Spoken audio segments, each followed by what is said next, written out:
Good morning dear class. तो जैसा कि आज हम हमारा नया टॉपिक स्टार्ट करते हैं जिसका नेम है प्रोनाउंस।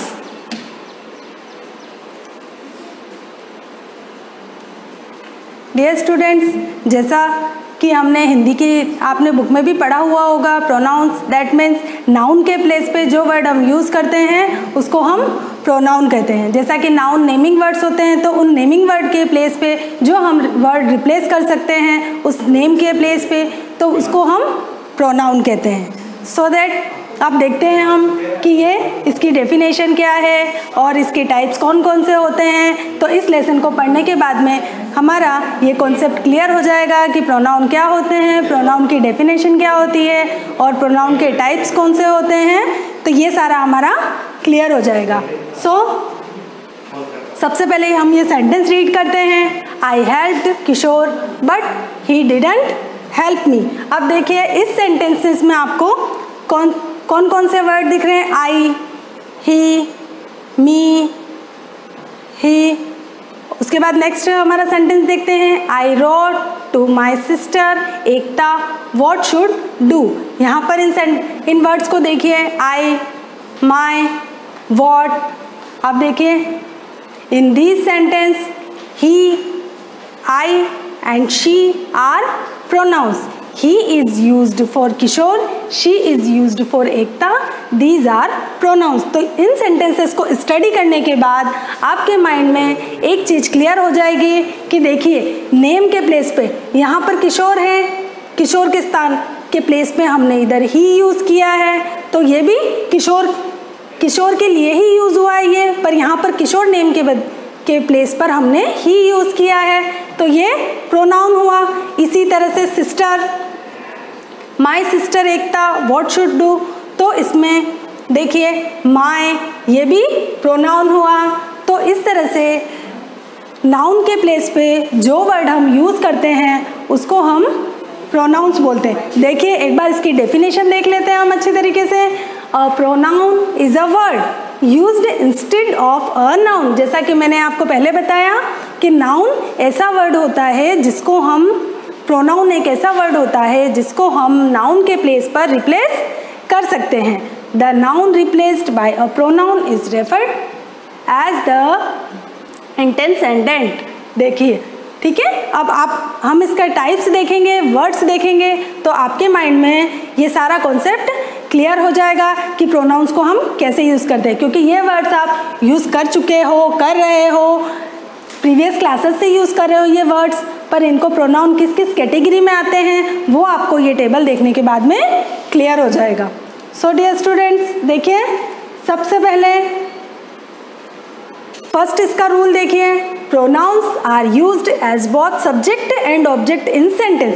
अब प्रोनाउन का यूज़ हम कैसे करते हैं, तो प्रोनाउन का यूज़ एज अ सब्जेक्ट भी होता है और एज अ ऑब्जेक्ट भी होता है। जैसे हमने ऊपर सेंटेंस देखे थे ना, ये देखिए आई से स्टार्ट हो रहा है, फिर इधर बीच में ही यूज़ हो रहा है, इधर आई से स्टार्ट हो रहा है, बीच में माई यूज़ हो रहा है, तो सब्जेक्ट की जगह भी यूज़ हो सकता है और ऑब्जेक्ट की जगह भी हम प्रोनाउंस के वर्ड यूज़ कर सकते हैं। अब देखते हैं हम इस टेबल में उसका टाइप नंबर 1 क्या है, पजेसिव प्रोनाउंस।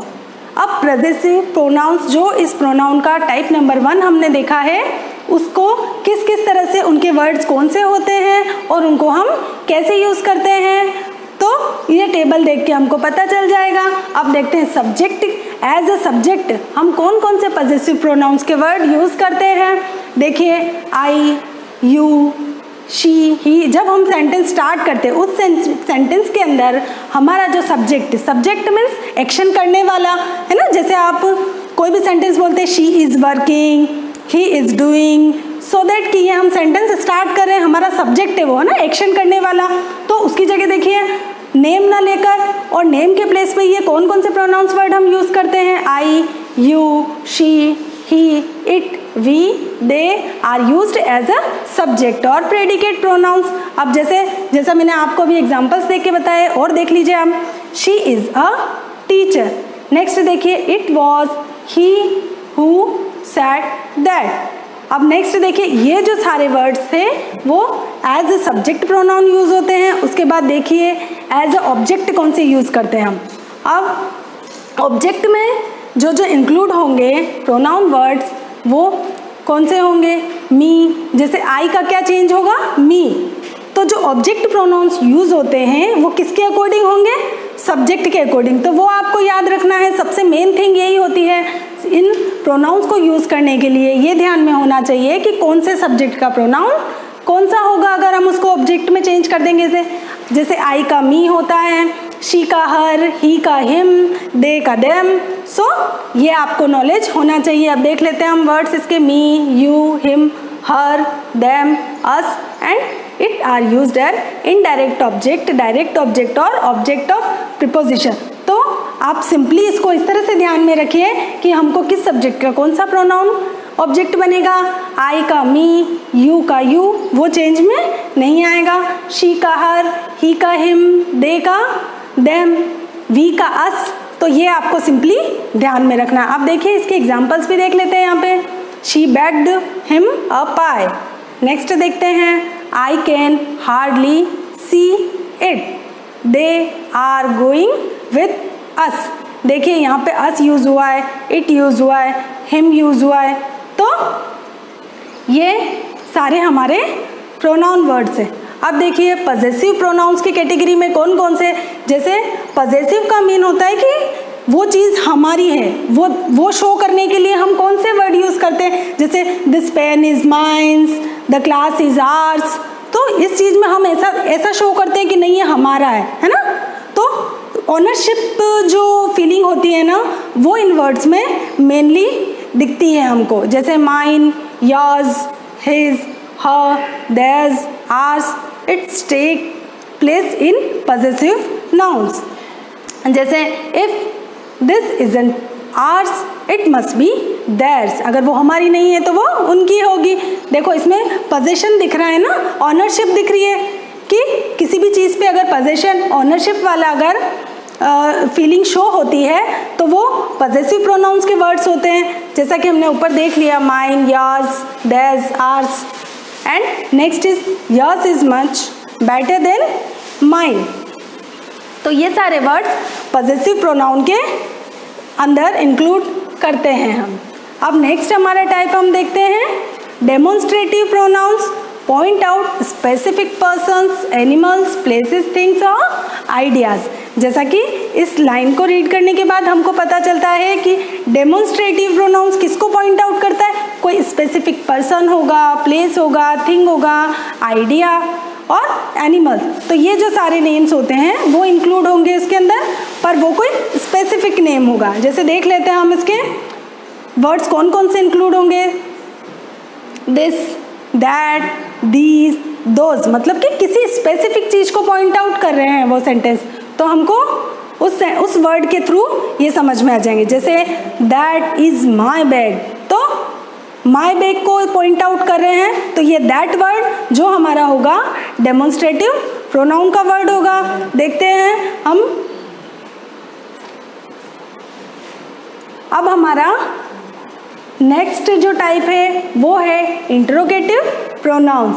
जैसा कि इंट्रोगेटिव वर्ड से ही हमने सेंटेंसेस के टाइप पढ़ लिए हैं, तो इंट्रोगेटिव प्रोनाउंस है उससे रिलेटेड शब्द जो वर्ड्स जितने भी हम इनमें इंक्लूड करते हैं वो आपको पहले से नोन होंगे। जैसे हु, हुम, हुज, व्हाट, विच, ये जो सारे वर्ड्स हैं वो हम अगर वो सेंटेंस में क्वेश्चन का यूज़ हो रहा है, हमसे कोई क्वेश्चन पूछ रहा है, जैसे कि हमने टाइप ऑफ सेंटेंसेस के अंदर रीड किया था कि ये जो सारे वर्ड्स हैं वो हम क्वेश्चंस के लिए यूज़ करते हैं। तो क्वेश्चंस वाले जितने भी वर्ड्स होते हैं उनको हम किस में इंक्लूड करेंगे? इंट्रोगेटिव प्रोनाउंस, क्योंकि वो क्वेश्चन पूछने के लिए काम में आते हैं। जैसे कि इसका एक एग्जाम्पल भी दे रखा है हमारे सामने। whom did you invite for a lecture, what is your name, who are you। तो ये सारे जो क्वेश्चंस होते हैं और उसमें जो WH वर्ड्स हम यूज़ कर रहे हैं, क्वेश्चन वाले वर्ड्स जो हम यूज़ कर रहे हैं वो जो सारे वर्ड्स आते हैं वो हम इस कैटेगरी में इंक्लूड करते हैं। अब देखते हैं हमारा नेक्स्ट टाइप कौन सा है। हमारा नेक्स्ट टाइप है indefinite pronouns. Do not refer to any particular person, place or thing. They replace nouns without specifying which nouns they replace। अब देखिए इसमें कौन से वर्ड आएंगे, जैसा हमने इंट्रोगेटिव के पहले जो टाइप पढ़ा था उसमें हमने देखा था कि किसी स्पेसिफिक दिस दैट ये जो वर्ड होते हैं वो किसी स्पेसिफिक पर्सन, प्लेस और एनिमल को पॉइंट आउट करते हैं, जबकि इसमें कुछ भी पर्टिकुलर क्लियर नहीं होता है। तो इसलिए ये इनडेफिनेट है कि कुछ भी पर्टिकुलर जो है ना उसको पॉइंट आउट नहीं करेगा। तो ये जैसे इसके एग्जाम्पल देखने से आपको और क्लियर हो जाएगा, जैसे everybody can contribute to the relief fund. अब इसमें जो एवरीबडी वर्क है वो किसी स्पेसिफिक पर्सन को पॉइंट आउट नहीं कर रहा है, तो ये एक किसी ग्रुप को या फिर अनजान जिसके बारे में हमको कोई नॉलेज नहीं है, तो पर्टिकुलर किसी थिंग को पॉइंट आउट नहीं कर रहा है। इसीलिए ये इसमें इंक्लूड होने वाले जो सारे वर्ड्स होंगे वो हम इनडेफिनेट प्रोनाउंस के अंदर इंक्लूड करेंगे। अब देखिए नेक्स्ट हम देखते हैं इंटेंसिव प्रोनाउंस। अब इंटेंसिव प्रोनाउंस क्या होते हैं? Also called emphatic pronouns and with self और सेल्फ्स। ये अक्सर आपने ये वाले वर्ड्स आपके क्लासेस में जब आप लेसन रीड करते हैं, सेंटेंसेस रीड करते हैं, तो ये वर्ड आपने देखे होंगे, self, ourself, myself, ourselves, themselves. तो ये जो सारे वर्ड्स होते हैं ये हम इस इंटेंसिव प्रोनाउंस के अंदर इंक्लूड करेंगे। अब देखिए अ नाउन और another pronoun is the same sentence. In sentence they make you notice the noun and pronouns they go with. जैसे I do, myself, you will do, yourself, he, himself. तो ये जो changes आएंगे वो किसके according होंगे? Subject के according है। आई के साथ माई सेल्फ, यू के साथ योर सेल्फ, ही के साथ हिमसेल्फ, शी के साथ हर सेल्फ, इट के साथ इट सेल्फ, वन के साथ वन सेल्फ, आर, वी के साथ आर सेल्फ, दे के साथ देम सेल्फ, यू के साथ योर सेल्फ। तो ये जो सारे चेंजेस ये वर्ड्स होते हैं ये अकॉर्डिंग टू सब्जेक्ट यूज़ करते हैं हम, इसीलिए ये जो सारे वर्ड्स हैं सेल्फ और सेल्व्स वाले ये इंटेंसिव प्रोनाउन के अंदर हम इंक्लूड करते हैं, और ये जो चेंजेस हैं वो अकॉर्डिंग टू सब्जेक्ट होंगे, ये आपको ध्यान में रखना है। अब इसका एग्जांपल भी देख लीजिए, we did the work ourselves. तो देखिए इसमें सेम शो हो रहा है कि वी के साथ आवर सेल्फ यूज़ किया है, इसी तरह ही के साथ हिम सेल्फ, शी के साथ हर सेल्फ। तो इस तरह से अकॉर्डिंग टू सब्जेक्ट आपको ये चेंज करना होता है।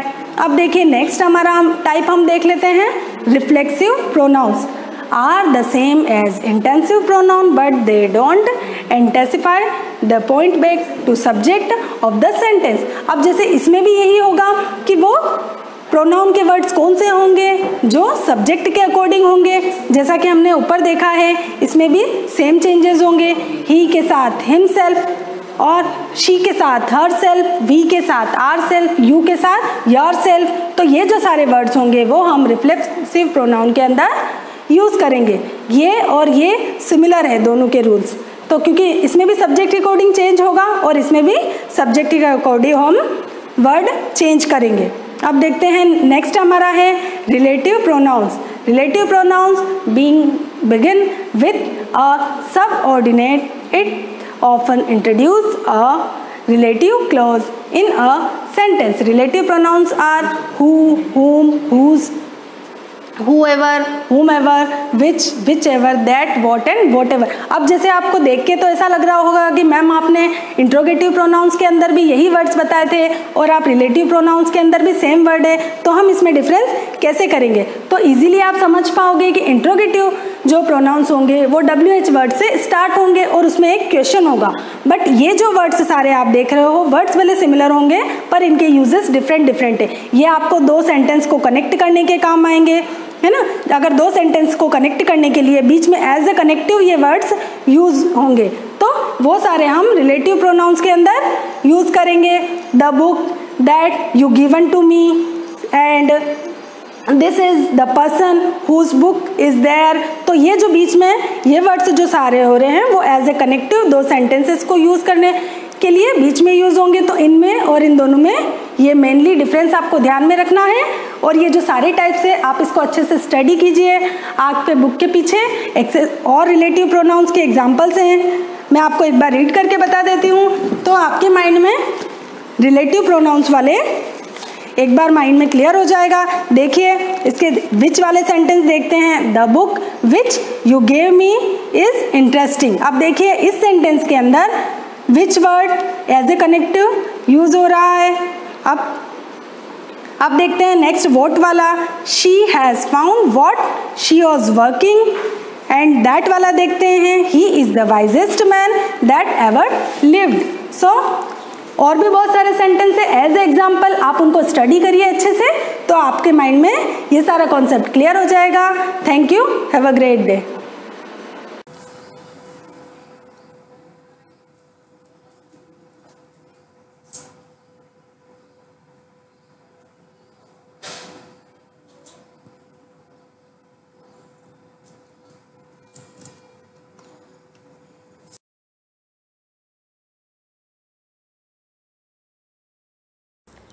Hello student, good morning. Last time हमने एस्टिमेट राउंड ऑफ पढ़ा था। जैसे कोई भी नंबर होता है उसका राउंड ऑफ कैसे करते हैं, नियरेस्ट 100, 10, 1000, लाख, 10 लाख, इस टाइप से मैंने आपको बताया था। उसमें मैंने आपको फर्स्ट क्वेश्चन भी करवा दिया था और कुछ होमवर्क भी दिया था। सेकंड क्वेश्चन नहीं करना है। थर्ड, एस्टिमेट द फॉलोइंग, उसमें मैंने प्लस वाले आपको बता दिए थे। अब है आपकी माइनस, मीन्स माइनस कैसे करना है, एस्टिमेट डिफरेंस वो कैसे करना है वो देखना आप। इस थर्ड का बी 79,602 माइनस 502। अब इसमें आपको क्या करना है, राउंड ऑफ। यहाँ पर तो ये 100 प्लेस है और ये वाली आपकी 10,000। मैंने एडिशन में क्या बताया था कि जो भी एडिशन में क्या था, एक साइड तो आपकी 10,000 वाली प्लेस थी और एक साइड अपने 1000 वाली थी, तो दोनों को हमने 1000 पर ही राउंड ऑफ किया था। बट यहाँ पर देखना, यहाँ पर आपको पूरा क्या करना है, 10,000 का राउंड ऑफ करना है, 10,000 क्लियर। और यहाँ पर आपको जो दे रखा है वो 100 का, तो यहाँ पर क्या हो जाएगा 79,602। 10,000 की प्लेस क्या 7, हमें क्या करना है उसकी जस्ट बैक वाली प्लेस लेनी है। कौन सी, 1000, 9 है तो क्या हो जाएगा 1 प्लस हो जाएगा 7 में, तो ये क्या हो जाएगा 80,000। क्या हो जाएगा 80,000 हो जाएगा माइनस, और ये क्या हो जाएगा 502, 0 है ना, हमें 100 प्लेस फाइंड करनी, बैक प्लेस देखेंगे 10 और 10 पर 0 है तो क्या हो जाएगा 5 एज इट इज, तो यहाँ पर क्या हो जाएगा 500। क्या हो जाएगा 500। ये दोनों राउंड ऑफ हो गए। अब क्या लिखें, अब आपको एस्टिमेट सम करें। यहाँ पर पहले आपको लिखना है कि राउंड ऑफ 79,602, तो इसका राउंड ऑफ हो जाएगा 80,000 क्लियर। और आप इसमें 502 का राउंड ऑफ हो जाएगा 500। अब इन दोनों का आपको क्या करना है, माइनस करना है, इन दोनों का सब्ट्रैक्ट करना है। तो यहाँ पर लिख देना एस्टिमेट डिफरेंस 80,000 में आपको 500 लेस करने, तो आपके आंसर आ जाएंगे 79,500 क्लियर। इस टाइप से आपको सब्ट्रैक्ट करना है। सेम सी भी ऐसा ही करना है, ठीक है। जैसे 5,932 और 315, तो इसमें तो आपको 100 प्लेस का राउंड ऑफ फाइंड करना है और नियरेस्ट 100 फाइंड करना है। और 5,932 में आपको करना है 1000 का, तो इसका तो 6,000 हो जाएगा और इसका क्या हो जाएगा 300। फिर दोनों को ऐसे लेस कर देना क्लियर। और डी में मैंने आपको ए जैसा बताया था लास्ट डे, ठीक है। अब है फोर्थ क्वेश्चन देखना, एस्टिमेट द फॉलोइंग प्रोडक्ट। अब प्रोडक्ट का मीन्स क्या होता है, जैसे मल्टीप्लाई करने में जो भी आंसर होता है वो प्रोडक्ट मीन्स मल्टीप्लाई करना है, ठीक है। डिफरेंस मीन्स सब्ट्रैक्ट करना है और सम मीन्स ऐड करना है। अब यहाँ पर प्रोडक्ट दे रखा है, देखो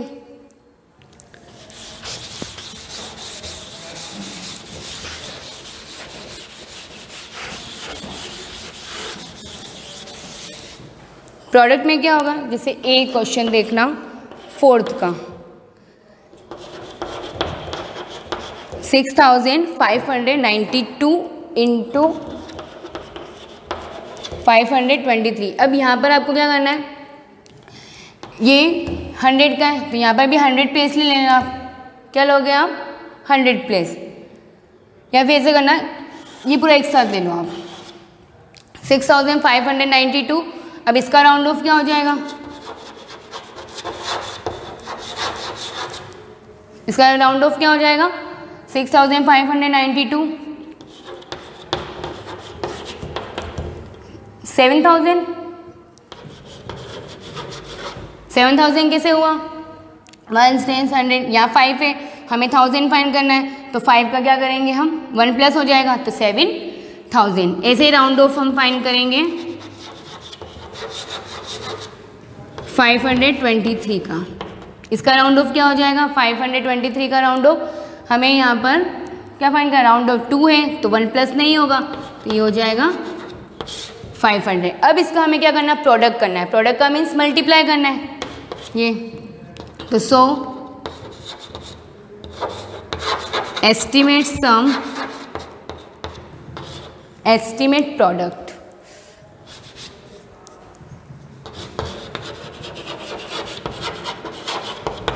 एस्टिमेट प्रोडक्ट। अब यहाँ पर देखना मल्टीप्लाई कर लो, 7 5 से डायरेक्ट कर रही हूँ, ठीक है मैं, तो 7 डायरेक्ट हो जाएगा 7000 इंटू 500, तो 7 5 0 0 के मल्टीप्लाई कैसे करते वो भी देख लेना। 7 का 5 से मल्टीप्लाई कर लो 35, और लास्ट के जितने भी 0 1 2 3 4 5, तो यहाँ पर आप लास्ट में 50 यूज़ कर लेना, ठीक है। तो इस टाइप से आपके ये आंसर समझ में आया। ऐसे आपको एस्टिमेट सम करना है, एस्टिमेट डिफरेंट करना है और एस्टिमेट प्रोडक्ट करना है। यस, क्वेश्चन नंबर 5 देखना, estimate the following bye rounding off the nearest 10। अब इसमें पर्टिकुलर आपको दे रखा है कि आपको जो भी नंबर दे रखे उनका नियरेस्ट 10 ही फाइंड करना है। कैसे नियरेस्ट 10 फाइंड करेंगे वो भी देख लो। इसमें इन क्वेश्चन में आपको दे नहीं रखा था कि हमें नियरेस्ट 100 फाइंड करना है, वो करना, हमें डिजिट को देखकर कर दिया। तो अब इसमें देखना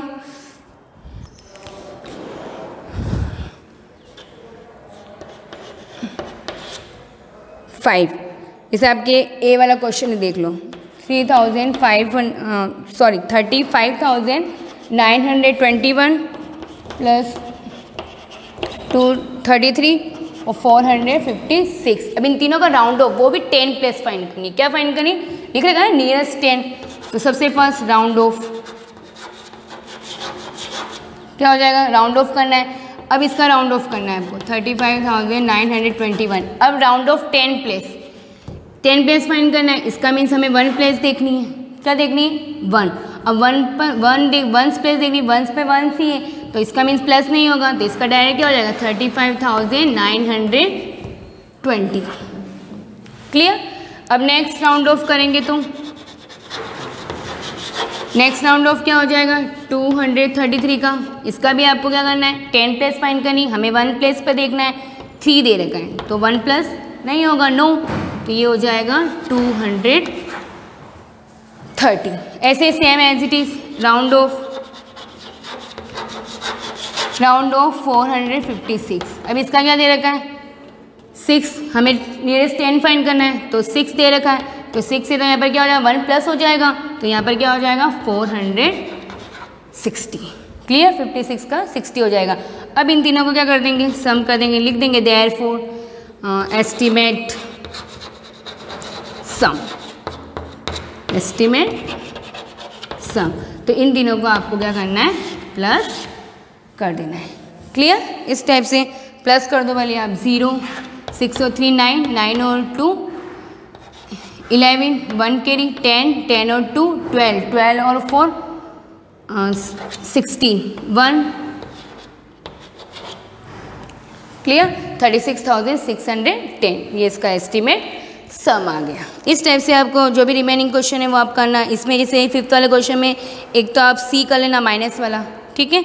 इसमें आपको क्या ना सी में पूरा 10,000 का फाइंड करना राउंड ऑफ, और उसमें 100 का फाइंड कर लेना, फिर देन क्या कर देना माइनस कर देना है, ठीक है। इसमें आपको ए और सी कर देना, ए तो मैंने करवा दिया और सी आप कर लेना। क्लियर। अब है आपके नेक्स्ट है न्यू रोमन न्यूमरल्स। रोमन भी आपको आते ही हैं रोमन, बट आपको रोमन 100 तक आते होंगे, ठीक है। 100 जैसे 100 का क्या होता है सी होता है, तो उस टाइम से अब आपके सिलेबस में है 1000 तक रोमन, 1000 तक, ठीक है। मतलब 1000 मतलब जितने भी 1000 प्लेस पे आप बना सकते हो, जैसे 1900 का बना सकते हो, 1800 का बना सकते हो। इस टाइप से 1000 के जितने भी नंबर्स हैं हिंदू अरेबिक, उसको आप रोमन में कन्वर्ट कर सकते हो। अब कैसे करना है, सबसे फर्स्ट तो हमें क्या करना है 1 to 10, तो आपको पता ही है कि 1 to 10 रोमन कैसे लिखते हैं, कोई भी नंबर होते हैं उनको 1 to 10 रोमन कैसे लिखेंगे। तो मैं आगे के बता रही हूँ आपको। जैसे आपके पेज नंबर देखना बुक के 19 पे देखना है। जैसे आपके इसमें रोमन न्यूमरल हिंदी और अरबिक दे रखा है, उसमें एक तो 1/5 X L C D M इनका शॉर्ट में दे रखा है आपको, जैसे 5 10 50 सबका दे रखा है। 1000 को M से डिनोट करते हैं, 500 को D से रिप्रेजेंट करेंगे, 100 को C से रिप्रेजेंट करेंगे। तो ये आपको रोमन, जब तक आपको रोमन पता नहीं होगा तब तक आप इसको नंबर को रोमन में कन्वर्ट नहीं कर पाएंगे। तो क्या करना है, आज आपका ये भी होमवर्क है कि जो आपकी टेबल दे रखी है, पेज नंबर 19 पर एक तो ऊपर वाली टेबल लिखनी है और नीचे ही लिख रखा है, देखो यूजिंग द अबव रूल, ये 20 30 40 50 60 ये दे रखे ना आपके 1000 तक, ये पूरा आपको उसमें लिखना है। एक साइड तो क्या लिखोगे नंबर और एक साइड लिखोगे रोमन, फिर लिखना 20 30 40, मतलब मेन दे रखे हैं इसमें, जो मेन है ना वो दे रखे 30 40। अब इसको रोमन लिखते कैसे, वो चीज़ भी आपको आनी चाहिए। जैसे रोमन, जैसे मैंने कोई नंबर दे रखा, अब उसको रोमन कैसे लिखते हैं तो वो आपको सीखना है, ठीक है। अब मैं आपको डायरेक्ट बता रही हूँ, ये तो आप लिख देना। जैसे 40, इसमें आपको रोमन लर्न होनी चाहिए। जैसे 40 है तो उसको क्या बोलेंगे XL, ठीक है। 50 है तो उसको बोलेंगे L, ठीक है। 60 है तो उसको XL, 600 है तो उसको बोलेंगे DC। तो इस टाइप से आपको इसको करना है, ठीक है। जो मेन है वो लर्न होना चाहिए। जैसे 500 है D, तो जब तक आपको रोमन लर्न नहीं होंगे तब तक आप इसको कन्वर्ट नहीं कर पाओगे। तो लर्न, उसको टेबल नोट करना, फिर उसको लर्न करना, ठीक है। नेक्स्ट अब देखना है रोमन कैसे कन्वर्टिंग करते हैं, वो मैं सिखा रही हूँ आपको।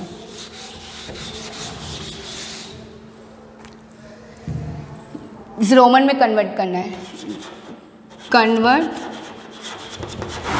Into Roman numerals. जैसे बाय चांस आपको दे रखा है, जैसे 24 दे रखा है। अब 24 है, इसका रोमन कैसे लिखेंगे, 2 4 करके रोमन नहीं लिखना। ऐसे नहीं कि जैसे 2 का लिख दिया और आपने फिर इसका लिख दिया 4 का, तो वो क्या हो जाएगा, रॉन्ग हो जाएगा।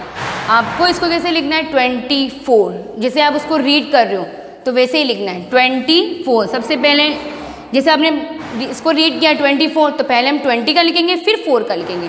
तो यहाँ पर क्या जाएगा, 20 का क्या हो जाएगा XX, 20 का क्या हो जाएगा XX, और 4 का क्या हो जाएगा 1B, ठीक है, IB हो जाएगा। तो इस टाइप से आपको रोमन लिखने, ये तो 24 था। अब जैसे आपको लिखना है 694 लिखना है। अब इसको कैसे लिखोगे आप, जैसे 600 इसको रीड करेंगे वैसे लिखना है। ऐसे नहीं कि 6 का अलग लिख दिया, फिर 9 का अलग लिख दिया, फिर 4 का अलग लिख दिया, ऐसे नहीं लिखना है। 600, तो 600 का पहले आपको लर्न होना चाहिए DC, क्लियर। उसके बाद आपको 900 का लर्न, 90 का लर्न होना चाहिए। तो 90 का क्या हो जाएगा XC, 90 का XC। अब 4 का क्या हो जाएगा IB।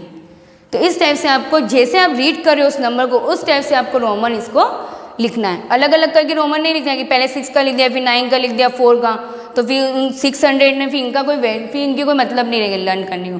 क्यों आप अलग लिखोगे तो फिर 10 तक ही वो तो लर्न है आपको, तो ऐसे नहीं करना है। 694, 600 का मैंने लिख दिया, फिर 90 का लिखा, फिर मैंने 4 का लिख दिया, ठीक है।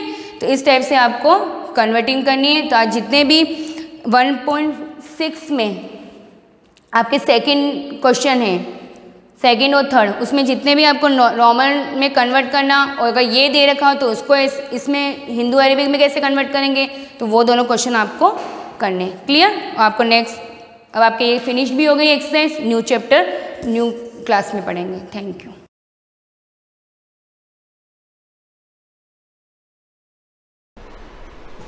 गुड मॉर्निंग स्टूडेंट्स, हम सोशल साइंस में हिस्ट्री का सेकंड चैप्टर रीड कर रहे थे, अर्लीस्ट सोसाइटीज़।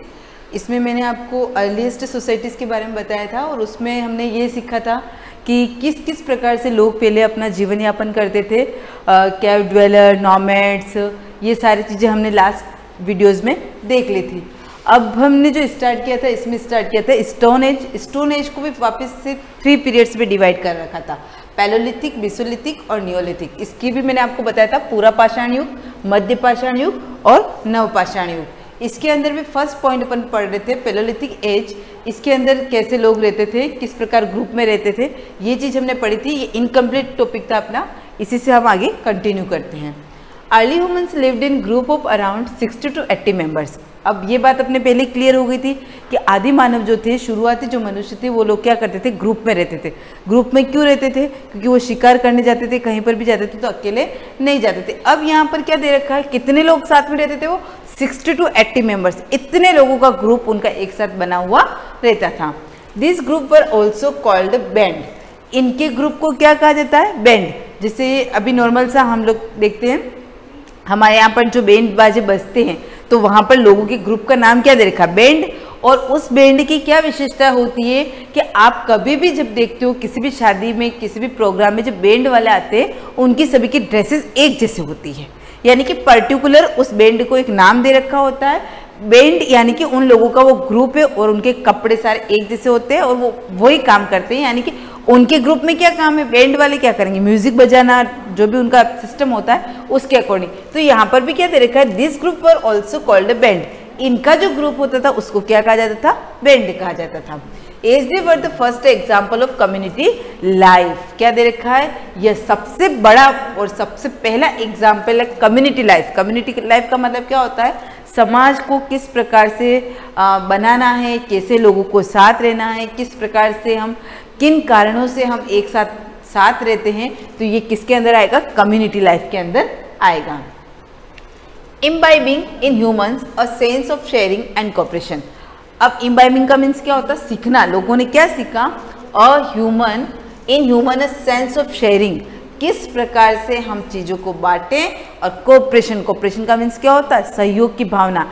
एक दूसरों के साथ हम कैसे हेल्प करें, कैसे सहयोग करें, ये सारी चीज़ हमने कब सीख ली थी? पैलोलिथिक एज में सीख ली थी। यानी कि उन लोगों ने ये काम करना स्टार्ट कर दिया था, यानी कि एक अच्छी लाइफ जीना, कम्युनिटी लाइफ जीना, उसके साथ ही साथ अपनी चीज़ों को शेयर करना, एक दूसरे के साथ सहयोग से रहना, ये सारी चीज़ें यहाँ पर स्टार्ट हो गई थी। And two they were no inequalities with the band. देखो मैंने अभी आप लोग को बताया था, जो बैंड का ग्रुप होता है उनमें कोई असमानताएं नहीं होती, तो यहाँ पर भी क्या दे रखा है? No inequalities within the band, किसी प्रकार की कोई असमानता नहीं होती थी। There was hardly any interaction with other outside the band. क्या दे रखा है? There was hardly any interaction with other outside the band. किसी के साथ कोई बुरा व्यवहार करना, ये भी उस ग्रुप में उस समय उन लोगों के पास नहीं था। Living together also help them, साथ में रहते थे, एक दूसरे की मदद करते थे। हंट एंड फाइट, क्या दे रखा है? शिकार करना। एंड फाइट बिग एनिमल्स, बड़े बड़े जो एनिमल्स होते थे उनके साथ जो शिकार करते थे, तो उसमें वो ऐसा नहीं है कि एक पर्सन शिकार करने गया है और बड़े एनिमल्स के साथ फाइटिंग कर रहा है तो दूसरा उसको देख रहा है। अभी क्या होता है, अभी हम जिस समाज में रहते हैं वहाँ पर अगर हमारे पास के पड़ोसी झगड़ रहे होते हैं तो हम क्या करते हैं? अपना गेट बंद करके चले जाते हैं कि जो झगड़ रहे उनको झगड़ने दो। न तो हम किसी की मदद करते हैं, न हम किसी को समझाने का प्रयास करते हैं। और आजकल तो क्या हो गया, लोग क्या करते हैं, थोड़ी सी भी किसी की कुछ प्रॉब्लम हुई नहीं, अपना मोबाइल निकाल के वीडियो बनाना स्टार्ट कर देते हैं, उसको अपने स्टेटस पे लगाते हैं, फेसबुक पे अपलोड। यानी कि वो क्या बताते हैं कि हम उनके बारे में कैसा सोच रहे। अगर वो चाहे तो उस प्रॉब्लम को दूर भी कर सकते थे, लेकिन पहले ऐसा होता था क्योंकि लोगों में क्या था? सहयोग की भावना थी, एक दूसरे की हेल्प करने की भावना थी। तो वो क्या करते थे? Help them Hunt and fight big animals, construct shelter. Shelter का मतलब उस समय वो जैसी झोपड़ियाँ बनाते थे उसको बनाने में भी एक दूसरे की मदद करते थे। मैक टूल्स, और जो भी औजार बनाते थे उसको बनाने में भी वो मदद करते थे। यानी कि बात इतनी सी है कि सभी लोग एक अच्छे ग्रुप में रहते थे और सभी एक दूसरे की अच्छी तरह से हेल्प करते थे, सभी की फीलिंग्स को समझते थे। तो ऐसा कब होने लग गया था? पैलोलिथिक एज में होना स्टार्ट हो गया था। The stone tools definitely helped the early humans in their survival, but the most important features of the Paleolithic age is the discovery of fire. इस इन 2 लाइन्स को आप अंडरलाइन कर देना।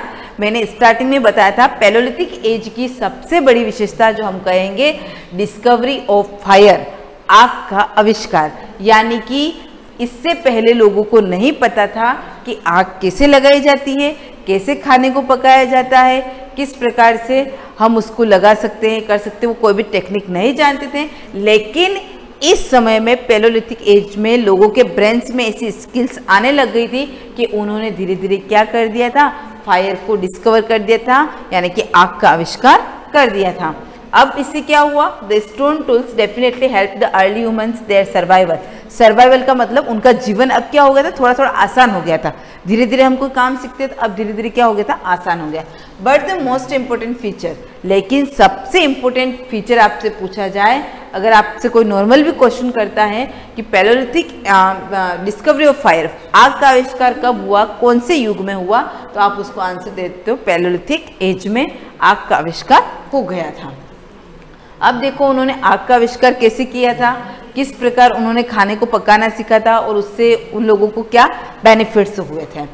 Anthropologist speculate that early hominids gathered sprouting wood from lighting ignited fires and used it to cook meat। क्या दे रखा, anthropologist. Anthropologist का मतलब होता है मानव विज्ञान, एक प्रकार की साइंस का नाम होता है, जैसे आप बायोलॉजी ये पढ़ते हो, फिजिक्स, उसी प्रकार से एंथ्रोपोलॉजिस्ट भी क्या होता है, एक प्रकार की साइंस की ब्रांच कह सकते हैं इसको।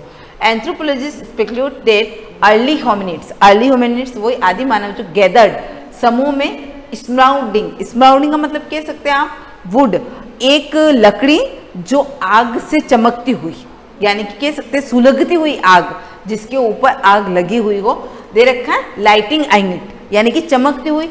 स्माउल्डिंग का मतलब क्या होता है, सुलगती हुई आग, लकड़ी।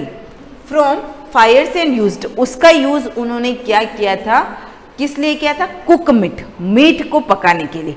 सबसे पहले उनको जब सुलगती हुई लकड़ी मिली थी तो उसका प्रयोग उन्होंने किसके लिए किया था, मीट को पकाने के लिए किया था, क्योंकि पहले उनके पास खाने की और कोई एग्रीकल्चर उस समय इतना था नहीं, तो उनके पास कोई फसलें नहीं थी कि वो उसको खाए करें, तो वो किसके ऊपर डिपेंड रहते थे, पशुओं के ऊपर डिपेंड रहते थे। तो पशु की कौन सी चीज़ खाएंगे, मीट ही खाएंगे, तो उन्होंने सबसे पहले किसको पकाना सीखा था, मीट को। Some historians suggest that the fire may have been discovered as early as 1.8 million years ago based on the theory that Homo erectus needed to cook food such as to meat, tubes and roots to make them edible. They must have realized that cooked food was tasty and easier to digest. अब क्या दे रखा, सब historian, कुछ इतिहासकार ऐसे मानते हैं कि आग का आविष्कार इस एज में नहीं हुआ, 1.8 मिलियन ईयर्स एगो, यानी कि उससे पहले हो गया था। किस बेस पर, theory of homo erectus, homo erectus जो था उसकी थ्योरी, उसके विचार के आधार पर ये पता लगाया था। नीडेड टू कुक फूड, क्योंकि उस समय लोगों को खाना पकाने की आवश्यकता थी। टू मीट, ताकि उनका जो खाना बने वो अच्छा बने, उसके साथ ही ट्यूब्स, रूट्स जो भी वो खाते थे करते थे, तो वो चीज़ अगर वो पका के खाएंगे, जैसे आप कच्ची सब्जी खाते हो, उसका कोई टेस्ट आता है, वो आपको ऐसे फीकी फीकी लगती है, उसका कोई सेंस नहीं होता। लेकिन अगर आप उसी सब्जी को अच्छा से बॉईल करके पका के खा रहे हो तो उसका टेस्ट बढ़ जाता है, और साथ ही साथ वो क्या हो जाती है, डाइजेस्ट भी अच्छी होती है। तो यहाँ पर भी ये दे रखा है, दे मस्ट हैव रियलाइज्ड, उन लोगों ने रियलाइज किया था, दैट कुक्ड फूड, पका हुआ खाना, टेस्टियर, खाने में भी टेस्टी होता है, इजियर टू डाइजेस्ट, पचाने में भी आसान होता है। पहले, इससे पहले वो लोग क्या करते थे, जब आग का आविष्कार नहीं होता तो वो कच्चा खाना, कच्चे फ्रूट्स, कच्चा मांस, सारी ऐसी चीज़ें वो खाते थे। फायर केप्ट देम वार्म इन सेवरली कोल्ड क्लाइमेटिक कंडीशन। अब साथ ही साथ आग और क्या हेल्प करती है, जैसे हम लोग को बहुत ज़्यादा ठंड लगती है, अभी भी आप लोगों ने बहुत घरों में देखा होगा, या आपके घर में भी बुजुर्ग लोग होंगे तो उन लोगों को देखा होगा, जब बहुत ज़्यादा ठंड पड़ती है वो अपने घर पर एक छोटी सी सिगड़ी होती है, यानी कि आग, तो उसको लगाते हैं और अपनी ठंड को कम करते हैं। तो पहले भी लोगों ने क्या किया था, कोल्ड क्लाइमेटिक कंडीशन, जहाँ पर ठंडा मौसम होता था, and help them to frighten away wild animals, तो वहाँ पर वो आग लगाकर अपनी ठंड को कम करते थे। साथ ही आप लोगों ने देखा होगा, जंगल में जो लोग घूमते हैं या रात को जाते हैं तो वो अपने हाथ में एक आग लगी हुई लकड़ी लेके जाते हैं, जिससे वो क्या, जितने भी जंगली जानवर जो होते हैं उससे डरते हैं। दे रखा फ्राइटन अवे वाइल्ड एनिमल्स, जंगली जानवरों को डराने के लिए। But most importantly fire help them to cook food, लेकिन सबसे ज़्यादा जो आग का आविष्कार किया गया था, सबसे ज़्यादा जो महत्वपूर्ण था वो किसके लिए था, खाना पकाने के लिए था, क्योंकि उन लोगों को उस समय खाते थे, दूसरा कुछ काम था नहीं, क्योंकि एग्रीकल्चर उस समय डेवलपमेंट हुआ ही नहीं था, तो खाना। और धीरे धीरे जब उन्होंने टूल्स बनाना स्टार्ट किया था, फिर उसका अदर यूजेस होने लगा था। तो ये हमने पैलेयोलिथिक एज पढ़ लिया। अब इस पैलेयोलिथिक एज के अंदर हमने क्या पढ़ा, लोगों ने कैसे अपना जीवन यापन करना स्टार्ट कर दिया था, और आग का आविष्कार कैसे और किस प्रकार हुआ, किस प्रकार लोगों की आग से उनको हेल्प मिल गई थी। अब इसके अंदर टूल्स आते हैं कि पैलोलिथिक एज के अंदर कौन कौन से टूल्स बने हैं, उनको भी वापस 3 पीरियड्स में डिवाइड किया गया है कि कौन कौन से टूल किस किस के समय में बने थे। तो ये थोड़ा बड़ा पॉइंट है, इसको हम नेक्स्ट वीडियो में कंटिन्यू करेंगे। आज के लिए जितना पढ़ा है उसको आप एक बार फिर से रीड कर देना। Thank you.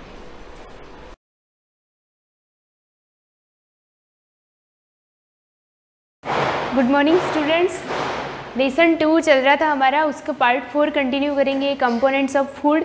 पार्ट 3 तक हमने क्या देखा था कि एक्टिविटी देखी थी कि किसी सैंपल में या किसी फूड मटेरियल में अगर आपको पता करना है कि इसमें शुगर है या नहीं, इसमें प्रोटीन है, इसमें फैट है या कार्बो है, तो वो चीज़ फाइंड आउट करने के लिए हम एक्टिविटीज़ करते हैं, ठीक है, एज ए एक्सपेरिमेंट छोटा सा।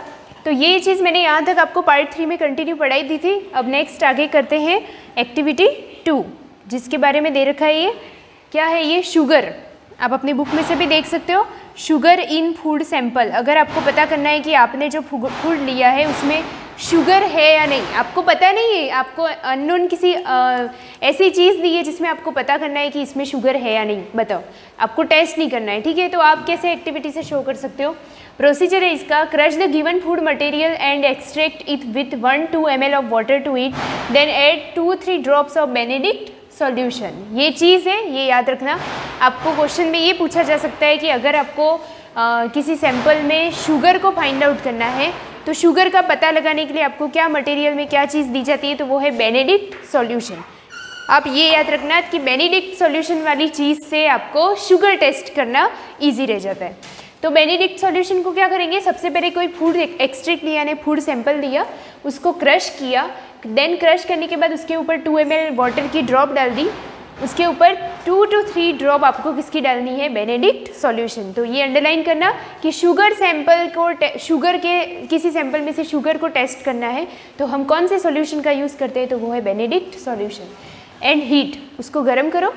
If red precipitate colour is obtained, precipitate मतलब जो लास्ट में बचता है रेसिड्यू, वो अगर प्रेसिपिटेट आपको रेड कलर का मिलता है, मतलब ये चीज़ ऐड करने के बाद, बेनेडिक्ट सॉल्यूशन को ऐड करने के बाद आपको रेड प्रेसिपिटेट मिलता है, that means then the given food item contains sugar. That means ये क्लियर होता है कि आपने जो सैंपल लिया है उसमें शुगर प्रेजेंट होती है। If no precipitate colour is obtained then sugar is not present in the food item. अगर आपको सपोज कुछ दिया है जिसमें ऐसा सब कुछ प्रोसीजर करने के बाद रेड कलर नहीं आता है, दैट मीन्स उस फूड सैंपल में शुगर अमाउंट नहीं है, ठीक है। तो ये छोटी सी एक्टिविटी है जिससे आप पता लगा सकते हो कि किस सैंपल में शुगर है और नहीं है। नेक्स्ट देते हैं हम प्रोटीन। हमारी बॉडी के लिए कार्बोहाइड्रेट के बाद क्या आता है, प्रोटीन। कार्बोहाइड्रेट जो सीरियल्स और इनको खाने से मिल जाता है, कार्बोहाइड्रेट मेनली शुगर का एक फॉर्म है मेन, ठीक है। अब प्रोटीन, प्रोटीन आपको पता है, प्रोटीन के नाम से ही आपको पता है दाल। सबसे ज़्यादा प्रोटीन कहाँ मिलेगा आपको, पल्सेस। तो पल्सेस खाओगे तो बॉडी में क्या आएगा, protein. These are the chemical substance containing nitrogen, carbon, oxygen and hydrogen।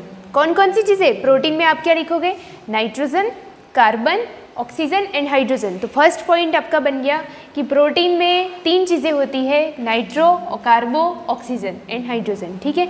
And are essential for growth, repair and maintenance of our body. अगर प्रोटीन खाओगे, बॉडी में प्रोटीन है, तभी आपकी बॉडी ग्रोथ भी करेगी, बढ़ेगी, डेवलपमेंट करेगी। रिपेयरिंग, अगर कोई सेल, कोई टिश्यू डैमेज होता है तो वो ऑटोमेटिक रिपेयर भी हो जाएगा, और साथ में मेंटेनेंस, हमारी बॉडी मेंटेन रहेगी।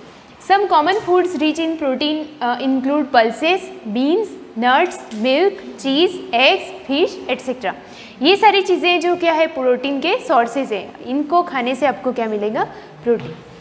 We get proteins from plant as well as animal. Protein plant से भी मिलता है, पल्सेस से, एज वेल एज एनिमल से भी मिलता है। However animal proteins are known to be better than plant protein. Can you guess why? ये ज़्यादा बेटर होता है, जैसे यहाँ दे रखा है पल्सेस, मिल्क, ग्राउंड नट और एग्स, जिसमें से ये प्लांट से प्लांट प्रोडक्ट है, पल्सेस प्लांट प्रोडक्ट है, ग्राउंड नट प्लांट प्रोडक्ट है, बट मिल्क एंड एग्स ये दोनों चीज़ें क्या है, एनिमल प्रोडक्ट है, ठीक है, क्योंकि ये एनिमल से मिल रही है। तो इनमें भी क्या होता है, प्रोटीन होता है एज वेल एज प्लांट। अब यहाँ पे ये 2 चीज़ें पढ़ लेते हैं। You must know deficiency of protein causes a disease called kwashiorkor. Which food would you suggest to remove this deficiency. मतलब अगर आपकी बॉडी में या अगर किसी पर्सन की बॉडी में प्रोटीन की कमी हो जाती है तो उसे कौन सी डिजीज़ होती है, तो उसका नेम है क्वाशियोरकर। आप इसको अंडरलाइन करना, नोट्स में मेंशन करना, प्रोटीन की डेफिशिएंसी से होने वाली डिजीज़ क्वाशियोरकर।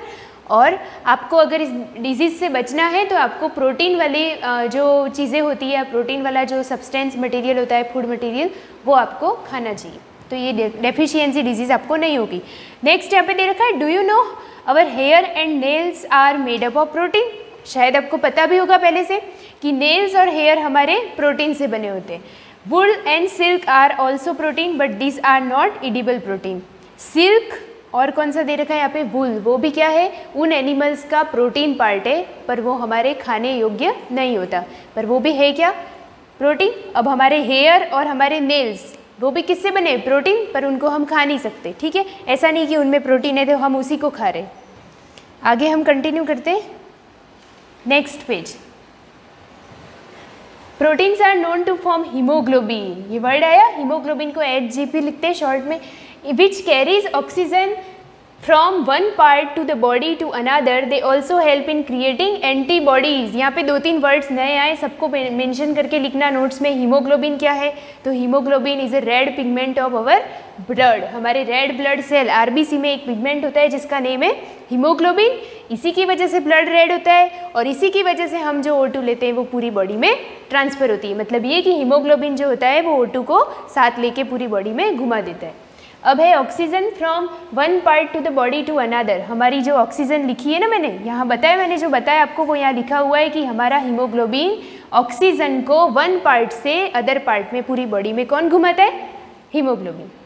तो अगर बॉडी में हीमोग्लोबिन कम होगा तो डॉक्टर्स क्यों कहते हैं ये चीज़ खाओ हीमोग्लोबिन बढ़ेगा। नहीं, अगर हीमोग्लोबिन ही नहीं है फिर भले खींच खींच के ऑक्सीजन सिलेंडर से सांस ले लो, पर वो O2 पूरे ऑर्गन्स में पहुँच नहीं पाएगी।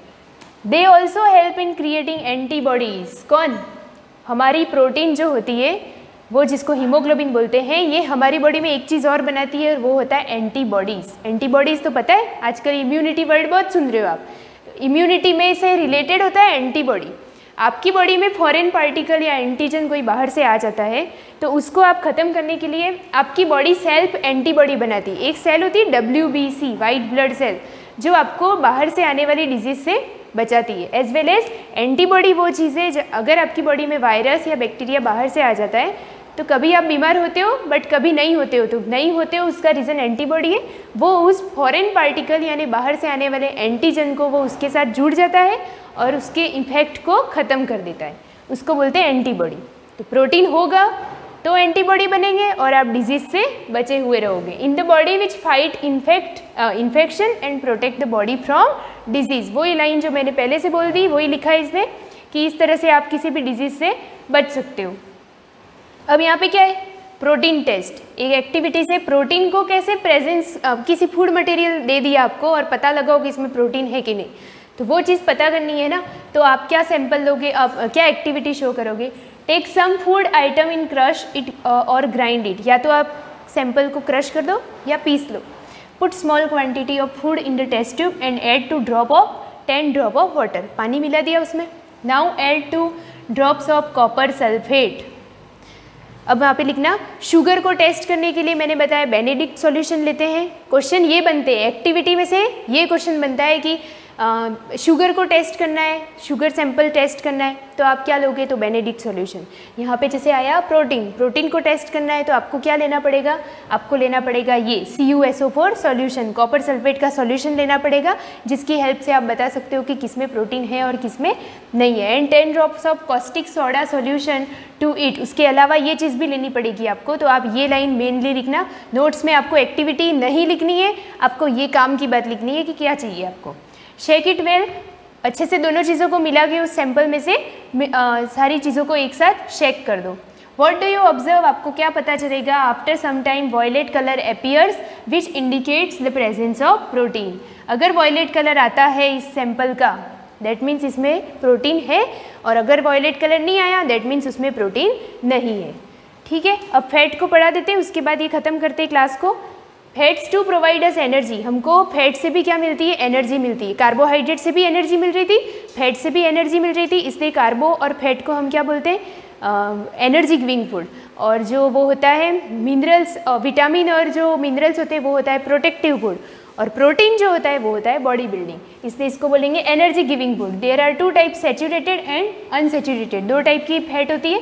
Saturated fat are normally solid at room temperature. Saturated जो रूम टेम्परेचर पे सॉलिड होती है, जैसे हमारा बटर, घी। Whereas unsaturated fats are mostly liquid at room temperature vegetable oil। Oil जो होता है वो रूम टेम्परेचर पर भी लिक्विड स्टेट में होता है, तो वो क्या है अनसेचुरेटेड। और जो रूम टेम्परेचर पे सॉलिड हो जाता है वो क्या है सैचुरेटेड। तो आप इसके नोट्स बनाओ। फैट टू टाइप्स, दो लाइन खींच दो, एक साइड लिखो सैचुरेटेड, अनदर साइड लिखो अनसैचुरेटेड। एग्जाम्पल लिख दो, अनसैचुरेटेड में क्या आएगा वेजिटेबल ऑयल और सैचुरेटेड में आ जाएगा बटर और घी। ये नोट्स बन गए। Following are some sources of fats. यहाँ पे कुछ एग्जाम्पल दे रखे हैं, एक्टिविटी नेक्स्ट क्लास में कंटिन्यू करेंगे। यहाँ पे दे रखा है meat which contain of fat, meat में होता है fat. Oil and ghee contains fat, ghee is used in many north Indian dishes, सब जगह यूज होता है ना। और घी वगैरह पता है आपको। Dry fruit such as cashew and almond contains fat, इसके अंदर भी बहुत सारा फैट होता है। इसको टेस्ट करने के लिए मैं आपको एक एक्टिविटी बताऊंगी, नेक्स्ट क्लास में बता दूंगी। इससे पहले आपको टेस्ट करना हो तो एक सिंपल तरीका ये है कि इन चीज़ों को पेपर में रख दो। पेपर में रैप करके रखोगे तो आपको लगेगा कि पेपर में सारा ऑयल आ गया। तो जिस चीज़ में फैट होगा वो पेपर अपने आप एब्जॉर्ब कर लेगा ऑयल, दैट मीन्स उसमें क्या है फैट। ये छोटा सा एक्टिविटी आप घर पे करके देखना, आगे मैं नेक्स्ट क्लास में कंटिन्यू करूँगी। Thank you.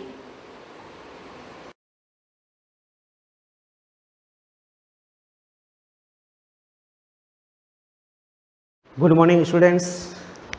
पिछली क्लास में हमने भोजन के पोषक तत्वों के बारे में पढ़ा था, कार्बोहाइड्रेट, प्रोटीन, वसा, विटामिन, खनिज लवण। आज हम जल के बारे में पढ़ेंगे। जल हमारे शरीर के लिए क्यों आवश्यक है, इसकी आवश्यकता की पूर्ति कैसे होती है।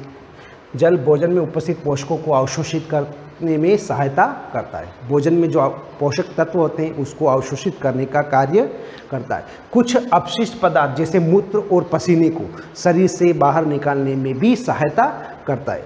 सामान्यतः हमारे शरीर को जितने जल की आवश्यकता होती है हमें उन पदार्थों से, यानी कि वह हमें उन वस्तुओं से प्राप्त हो जाता है जिनको हम द्रव्य के रूप में लेते हैं। जैसे जल, दूध, चाय आदि का सेवन करते हैं, जिससे हमारे शरीर को जल की आवश्यकता की पूर्ति हो जाती है। इसके अतिरिक्त कुछ भोजन पकाते है ना, भोजन पकाने में हमें जल का प्रयोग करते हैं, तो उससे भी जल प्राप्त हो जाता है। कुछ फल और सब्जियां ऐसी होती हैं जिसके अंदर जल की मात्रा उपस्थित होती है, जैसे टमाटर, नींबू, जिसको हम काटें, क्या होगा काटेंगे तो हमारे हाथ गीले हो जाते हैं। क्यों है? क्योंकि उसके अंदर पानी की उपस्थिति थी। तो हम कुछ फल और सब्जियों का सेवन करने से भी हमारे शरीर को जल की आवश्यकता की पूर्ति हो जाती है। संतुलित आहार देख लीजिए आप। संतुलित आहार हमारे शरीर की वृद्धि और अच्छे स्वास्थ्य के लिए ऐसे भोजन की आवश्यकता होती है जिसमें भोजन के सभी पोषक तत्व आवश्यकता के अनुसार उपस्थित हो। ऐसे भोजन को हम संतुलित आहार या संतुलित भोजन कहते हैं। अब देखो, हमारे शरीर की वृद्धि और अच्छे स्वास्थ्य को बनाए रखने के लिए आहार में वे सभी पोषक तत्व उचित मात्रा में होने चाहिए जिनकी हमारे शरीर को आवश्यकता है। कोई भी पोषक तत्व न तो आवश्यकता से अधिक हो, न ही आवश्यकता से कम हो। हमारे आहार में पर्याप्त मात्रा में वृक्षांश और जल भी होना चाहिए। इस प्रकार के आहार को हम संतुलित आहार कहते हैं। तो ये आप याद कर लीजिएगा परिभाषा, संतुलित आहार किसे कहते हैं। अच्छा, आगे देखो, दाल, मूंगफली, सोयाबीन, अंकुरित बीज यानी कि मूंग और चना। केंद्रित भोजन जैसे दक्षिणी भारतीय भोजन जैसे इडली, आटे का मिश्रण, मिस्सी रोटी, थेपला, अनाज, दालों से बना, केला, पालक, सत्तू, गुड़ उपलब्ध सभी सब्जियां, है ना। इसी प्रकार के अन्य भोजन कई पोषक उपलब्ध कराते हैं। इसलिए कोई भी व्यक्ति अल्प व्यय में भी संतुलित आहार खा सकता है। हमें सिर्फ संतुलित आहार खाने से मतलब नहीं, उसको उचित प्रकार से पकाने से भी मतलब है ना। जैसे हम देखते हैं कि छिलका उतारकर यदि सब्जियां और फलों को धोया जाता है तो संभवतः उनके अंदर कुछ विटामिन नष्ट हो जाते हैं। छिलका उतारकर, है ना, सब्जियों और फलों को धोया जाए तो उसके अंदर कुछ विटामिन नष्ट हो जाते हैं। सब्जियों और फलों की त्वचा में कई महत्वपूर्ण विटामिन और खनिज लवण होते हैं। चावल और दालों को बार बार धोने से उसमें उपस्थित विटामिन और कुछ खनिज लवण अलग भी हो सकते हैं। तो हमें पकाने का तरीका भी होना चाहिए। ऐसा नहीं कि हम दाल और इनको हम रगड़ रगड़ के धो रहे तो उसके अंदर जो विटामिन प्रोटीन जो भी होगा, कुछ पोषक तत्व होंगे, वह नष्ट हो जाते हैं। तो हमें उचित तरीके से उसको धोना चाहिए, उचित तरीके से पकाना चाहिए। अब देखो, हम सभी जानते हैं पकाने से भोजन का स्वाद बढ़ता है। बिल्कुल, हम भोजन को पकाकर खाते हैं, कच्चा नहीं खाते, ताकि हमें उसका स्वाद अच्छा लगे और इससे भोजन पचाने में भी आसानी होती है। इसके साथ साथ पकाने में कुछ पोषक तत्वों की हानि होती है। भोजन को पकाने से पोषक तत्वों की हानि भी हो सकती है। यदि भोजन को पकाने में अत्यधिक जल का प्रयोग किया जाता है और बाद में हम उसे फेंक दिया जाता है तो कई लाभदायक प्रोटीन और खनिज लवण की हानि हो जाती है। हम भोजन को पकाने पानी में क्या करते हैं, लास्ट में पानी को फेंक देते हैं। जो पोषक तत्व थे वह तो हमने फेंक दिए, तो इससे पोषक तत्वों की हानि होती है। पकाने में विटामिन सी आसानी से गर्मी से नष्ट हो जाता है। इसीलिए हमें उचित तरीके से भोजन को पकाना चाहिए। तो आज आप यहीं तक पढ़ लीजिए, एक बार रीडिंग कर लेना, ठीक है। Thank you.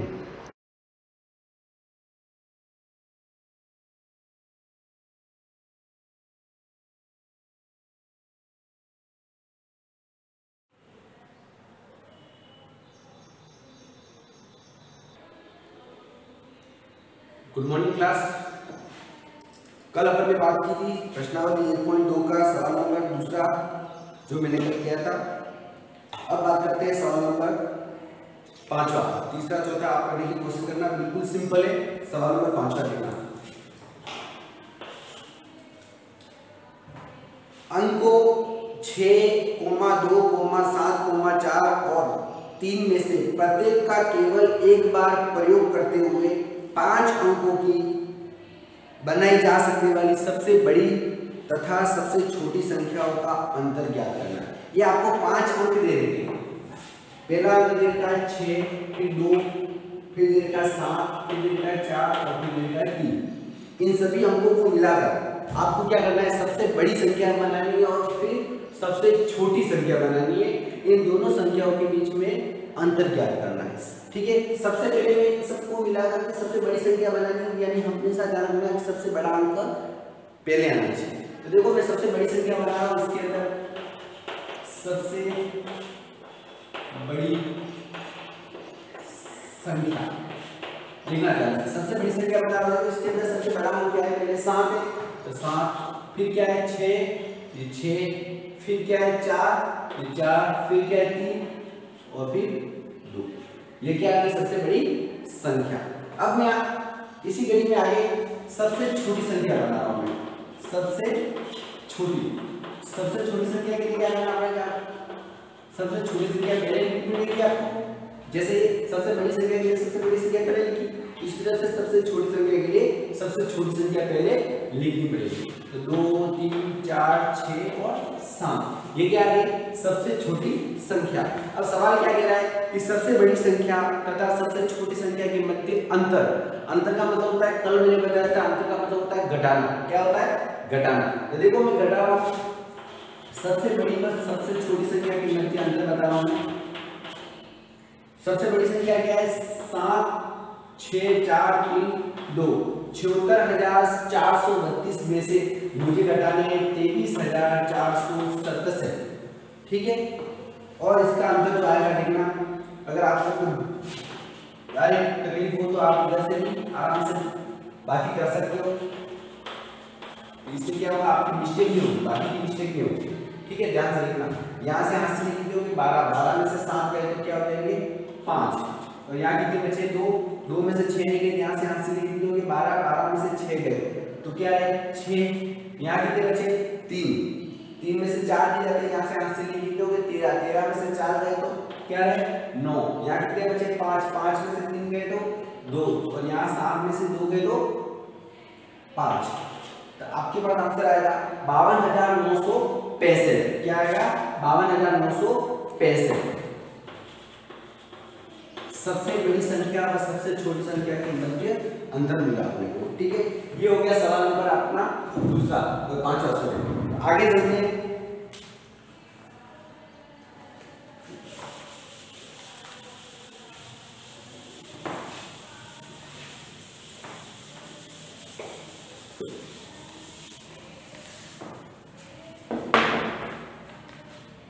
सवाल नंबर 6 देखना। एक मशीन औसतन एक दिन में 2825 पेंच बनाती है। जनवरी 2006 में उस मशीन ने कितने पेंच बनाए? यानी ये सवाल ये कह रहा है कि एक मशीन है जो पेंच बनाती है, छोटे पेंच आते हैं गोल गोल, तो वो पेंच क्या करती है? एक दिन में 2825 पेंच बनाती है। देखना, एक दिन में मशीन द्वारा बनाए गए पेंच कितनी बना रहे एक दिन में? 2825 पेज बनाना। क्लियर?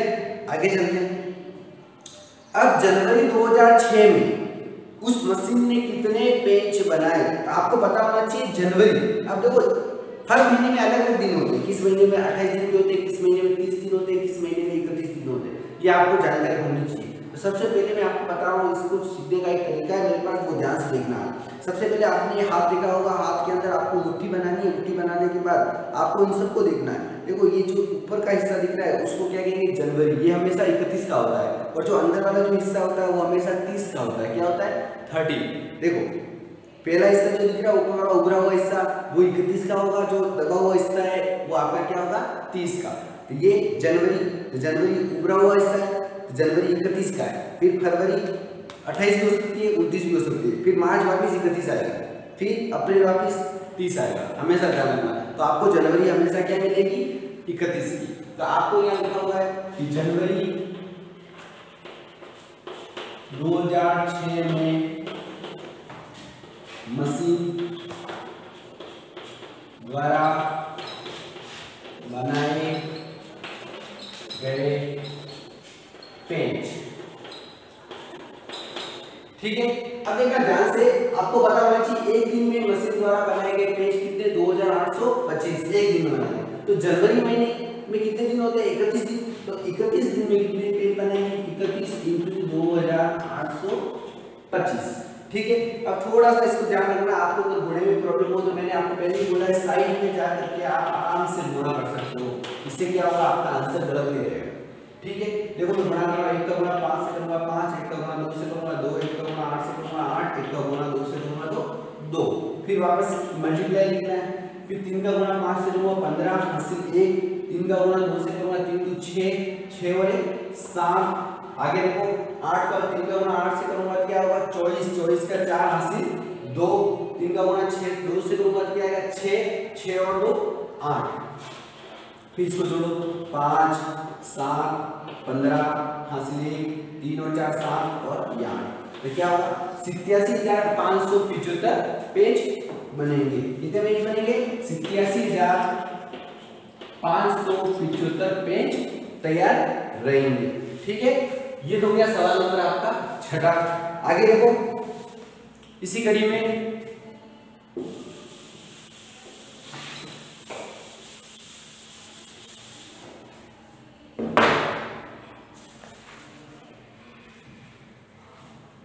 सामने देख लो सवाल नंबर। एक व्यापारी के पास 78,592 रुपए हैं। कितने रुपए? व्यापारी के पास रुपए। सवाल नंबर कौन सा है? 7वां। व्यापारी के पास रुपए कितने? 78,592 रुपए। ठीक है? अब उसने 40 रेडियो खरीदने का ऑर्डर दिया। कितने रेडियो खरीदने का ऑर्डर दिया उसने? 40। तो एक रेडियो का मूल्य कितना है? 1200 रुपए। ठीक है? एक रेडियो का मूल्य कितना है? एक रेडियो का मूल्य बराबर 1200 रुपए।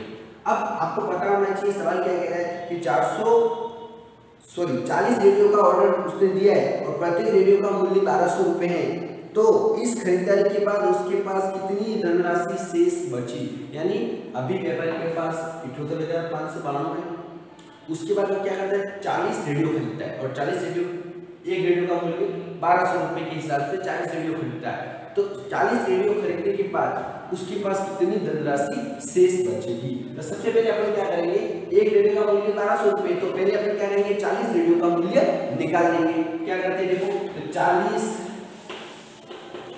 रेडियो का मूल्य, ध्यान से देखना 40 रेडियो का मूल्य कितना होगा, एक रेडियो का 1240 into 1200, 40 रेडियो का मूल्य, तो 40 रेडियो का मूल्य दोनों का गुणा कर दो, 1 2 3 0 1 2 3 0 और 12 36 48, ये आपके 48,000 रुपए कितने हो गए, 48,000 रुपए 40 रेडियो का मूल्य।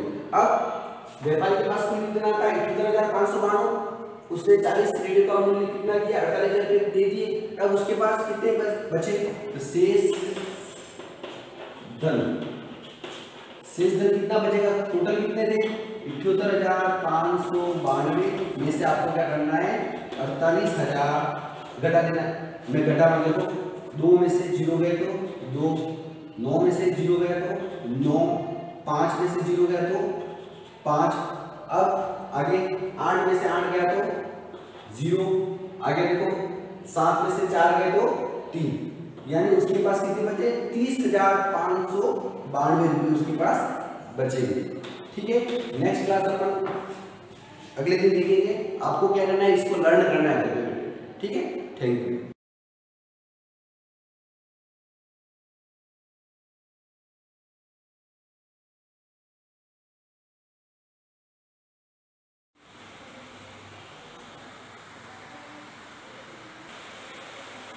Good morning class. कल जैसे कि अपन पुरातत्व के बारे में पढ़ रहे थे, साक्ष्य के बारे में अपन ने पढ़ा, अभिलेखों के बारे में अपन ने जानकारी प्राप्त की, उनसे हम किस प्रकार से कर सकते हैं। अब आता है क्या पुरातत्वविदों को बहुधा कपड़ों के अवशेष मिलते होंगे, यानी कि उनको कपड़ों के अवशेष भी मिलेंगे क्या ना। तो इतिहासकार क्या करता है कि अतीत को ढूंढने के लिए वो विभिन्न प्रकार के स्रोतों का सहारा लेता है, विभिन्न प्रकार के स्रोतों का प्रयोग करता है। इतिहासकार उन्हें कहते हैं जो कि अतीत का अध्ययन करता है, वो कहलाता है इतिहासकार कहलाता है।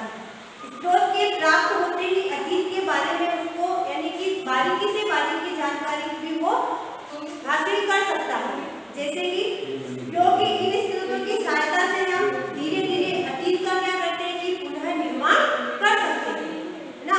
तो इतिहासकार अनेक स्रोतों के हिसाब से वो आगे वाला जो अतीत के बारे में जो जानकारियां है वो ढूंढता रहता है। अब अपना अगला टॉपिक आता है अतीत एक है या अनेक। तो देखिए अब अतीत शब्द का प्रयोग बहुवचन के रूप में भी किया गया है। ऐसा करते हैं कि अलग अलग समूह के लोगों के लिए अतीत को अलग अलग मायने रखते हैं। उदाहरण के लिए देखिए जैसे कि पशुपालकों है, कृषकों है, राजाओं का रानियों का जीवन है, उसी प्रकार से व्यापारी तथा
ज़्यादा नहीं है। आपको दो क्वेश्चन दे रखे थे, हालांकि मैंने आपको लिखवाए हैं, उनके आंसर आपने लिखे होंगे।